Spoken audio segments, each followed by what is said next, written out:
Hi again, Facebook. So, question that came up, and I'm certainly going to go ahead and answer it for you right now. Once again, hi, Bill Daniels, the Greaser Goth, coming before you on my patio, answering your questions about me. Should point like this, so you can answer questions. Right. Anyway, one of the questions I usually frequently get asked is, why are you a Christian? Let me tell you. Really boils down to one key simple thing for me, is that an active belief and relationship with Jesus Christ works. Being a goth, being part of this aesthetic, being a little bit weird and freaky and tattooed is not mutually exclusive to following a faith in Jesus Christ. It's only mutually exclusive if you believe the loud and outspoken, obnoxious people that think they speak for everybody. I don't profess to speak for everybody. I only profess to speak for me. Here's what I know. When I was 13, things really fell apart for my family. And my sister and I, for a brief period of time, lived in a foster home. My parents were dealing with their own personal issues, and eventually, through counseling and through hard work, we all got back together as a family. Part of that hard work was through the counseling efforts of a local pastor. I agreed to go to a group and sit down and exchange ideas. One of those ideas was to discuss about what faith meant. And in the midst of a party where hundreds of kids are gathered, we're all having a grand old time and we're having popcorn and watching movies. At the end of it all, a guy stood up and he shared the story of Shadrach, Meshach, and Abednego. And if you're a biblical scholar, you'll know that's in the book of Daniel.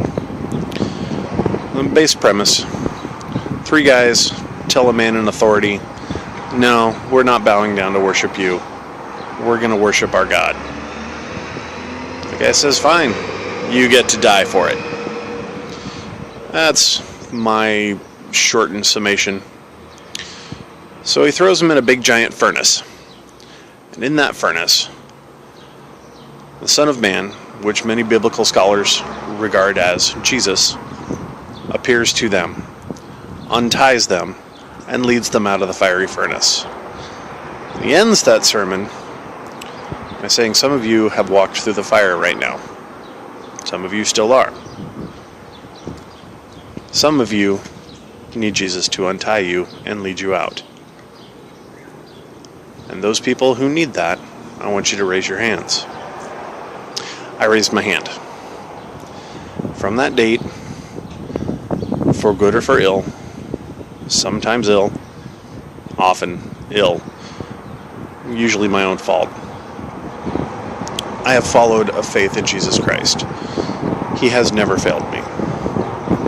There was a point in time in my life where, in walking with Jesus, I was holding a gun in my hands, in my mouth, about ready to paint my in-laws' bedroom with my brains. In the midst of all that, my best friend calls me in the middle of Bosnia. He's in the army. He's in the middle of a firefight. He says, hey dude, God told me to call you. What's going on? This is the second time the man has heard a call from God and said, I'm going to call you. So he talks me down. I put the gun away. Well, here I am, 17 years later. The marriage that I had at the time, the reason I wanted to take my own life, ended. I'm still alive. I'm not in the best of circumstances by any stretch. I just showed you my apartment. But here's the thing. No matter what I've walked through,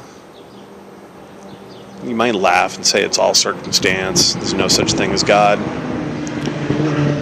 Every time I've needed to be pulled out of the fire, There have been 2 hands at my back, untying my ropes and leading me out.